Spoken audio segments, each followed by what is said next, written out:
Queria te fazer uma pergunta que vem surgindo muito nas redes sociais, né? Todo mundo que conversa com a gente, não só nas redes sociais, tem essa dúvida. O pessoal está estudando, está tendo a formação na área de TI, mas não sabe como iniciar na área.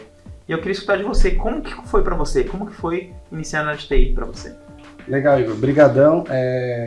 Vamos ver aí o quanto a gente consegue desenvolver desse assunto. É o primeiro podcast que a gente está gravando, então a gente acaba ficando um pouco nervoso, né? Não está muito acostumado, mas vamos lá. Falar um pouquinho desse tema. Cada profissional ele acaba tendo sua trajetória para iniciar. Então, quando a gente conversa com as pessoas que já estão na área, cada um teve seu caminho. Para alguns foi um pouco mais doloroso, para outros foi às vezes um pouco mais fácil, enfim. Cada um na sua medida, né? Eu posso até depois, no decorrer do bate-papo, falar um pouquinho como foi para mim, né? Mas eu vejo que o primeiro ponto que o profissional, ou quem quer entrar na área, precisa decidir, e já começa com uma decisão, já não é fácil, é o seguinte, que área você quer atuar dentro da área de TI? Porque a área de TI ela é extremamente ampla, você pode trabalhar com suporte, pode ser suporte a software, pode ser suporte a hardware, pode ser o hardware especificamente, pode ser segurança da informação.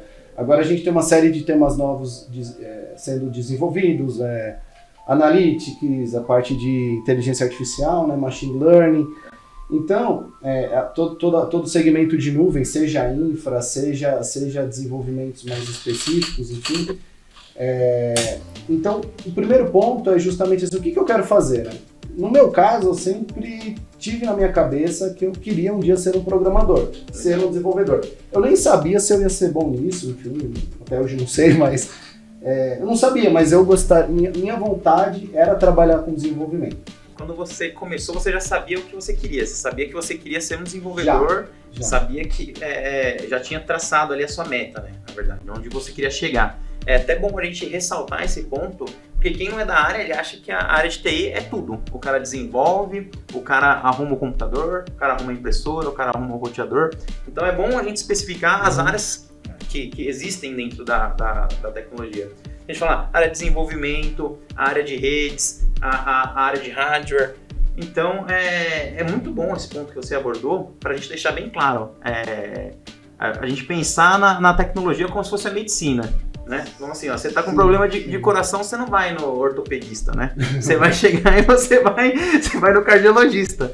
Então a gente pensar mais segmentado dessa forma. Deixa eu dar um exemplo, por exemplo, falando da área, sei lá, uma área que eu tive uma breve passagem, falando um pouquinho de redes, né? Tem profissionais de rede que ficam o dia inteiro ali na cadeira só trabalhando com a configuração. Posso estar falando besteira, porque isso eu tô falando da época que eu trabalhei, já faz, sei lá, uns 15 anos. Mais, na verdade, mas enfim, um profissional de rede que não levantava para ir ver limpar um cabo, e tem profissional de rede que trabalha só com infra de rede. Isso a gente falando de rede, nem tá falando na nossa área, né? Que a trajetória do profissional da área de TI, ele começa muitas vezes com alguém que é curioso e gosta de tecnologia. Então, às vezes ele passa por vários segmentos, mas como eu estava colocando aqui, né, a melhor coisa que você tem, ou pelo menos de repente, o que facilita muito sua trajetória é saber para onde você quer ir. Então, você põe na cabeça, eu quero trabalhar com desenvolvimento. Isso já é um grande passo. Não preciso necessariamente saber com que linguagem que eu vou trabalhar. Ajuda também. Você é mais específico. Mas hoje eu falo, poxa, eu quero trabalhar com desenvolvimento.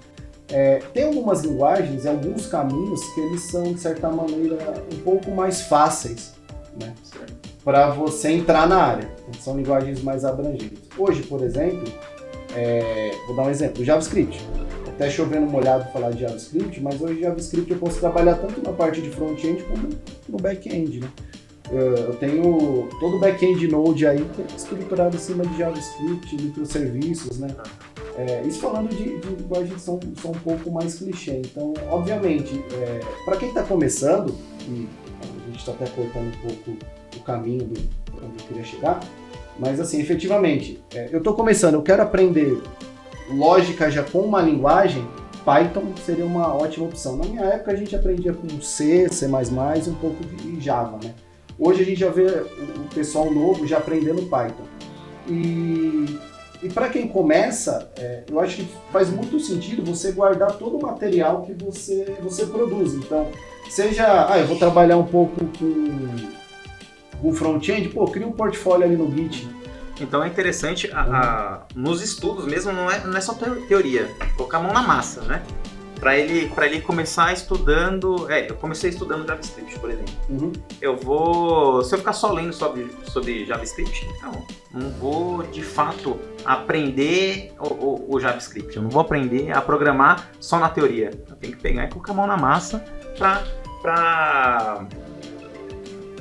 até para evoluir os meus estudos. Sim, né? Sim. Isso daí foi um ponto que eu tive muita dificuldade quando eu comecei, né? Porque quando eu comecei, ainda hoje eu não sou o cara mais criativo para bola um produto do nada. Não tenho muito estou tentando desenvolver essa capacidade, mas não é o meu foco, eu sou um cara muito operacional ainda. E quando eu comecei, eu aprendi a estrutura da linguagem, né? Por exemplo, eu aprendi o VB, então eu aprendi ali na época, aprendi um pouco de estrutura da linguagem, eu sabia sintaxe, sabia bastante coisa, sabia construir tela, mas o que eu ia fazer? Aí eu fazia uma calculadora. Tanto que a primeira calculadorinha que eu fiz de imposto, a gente colocou ela, foi algo que eu fiz, era office boy, eu fiz essa calculadora para consultoria, o pessoal começou a usar, passou um tempo, descobriu que estava com problema. Teve que se tornar nota pra caramba, esse foi o primeiro. Então assim, eu não tinha muita ideia, então a gente desenvolvia a calculadora, desenvolvia uma telinha de cadastro, né? E eu não tinha muito para quem mostrar aquilo, eu não sabia quem abordar, não sabia como... É que você começou totalmente por conta própria, né? Você não tinha um amigo, você não tinha ninguém que te mostrasse o caminho das pedras, assim. Aí a gente vai entrar num assunto que vai ficar então aqui, né? Que é como eu comecei.